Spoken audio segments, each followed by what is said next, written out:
في نوع تاني بقى من انواع اخطاء التفكير واسمه تصفية الايجابيات. احنا كنا ابتدينا عن سلسلة بنتكلم فيها عن اخطاء التفكير، وابتديناها بنوع التفكير الكل او لا شيء، والقفز الى الاستنتاجات وقراءة الافكار، والتهويل، والتعميم المفرط. النهاردة هنتكلم معاكم عن تصفية الايجابيات، وهي ببساطة ان انت بيكون عندك مشكلة في انك ما بتشوفش الايجابيات اللي انت بتعملها، وبالعكس انت بتقلل منها دايما. يعني مثلا مديرك قالك كلمتين كويسين ومدحك في الشغل، لا لا لا انا اكيد مش كويس، هو اكيد بس عشان بيجاملني، هو راجل طيب فاكيد بيجاملني، مش عشان انا شاطر في شغلي او حاجة.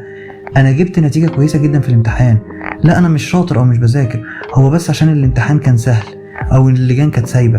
فتلاقي نفسك دايما مش بتشكر نفسك خالص، وشايف نفسك اللي انت بتعمله ده هباء، وان اي حاجة بتحصل لك يعني هي انت ما تستحقهاش من الاخر. فتلاقي نفسك ما بتشوفش اي ايجابيات انت بتعملها، وده خطأ كبير جدا من اخطاء التفكير. طيب نتعامل معاه ازاي؟ بص، ببساطة من افضل الطرق للتعامل معاه هي الكتابة. ان انت كل يوم تحاول تكتب اي انجاز انت تعمله، اكتب الانجاز اللي انت عملته ده، هتفرق معاك جدا الكتابة. تكتب اي انجاز، وخصوصا قبل ما تنام حاول تكتب الانجازات اللي انت كنت عملتها في يومك، هتفرق معاك. ولو الموضوع صعب عليك جدا، احنا بنقدم جلسات للعلاج المعرفي السلوكي، هي بتشتغل على اخطاء التفكير، وهي بتكون جلسات بسيطة. فلو انت حاسس ان المشكلة عندك كبيرة ومش عارف تتعامل معاها، تقدر تسيبها لنا في الكومنتس او تبعت لنا على رسائل الصفحة.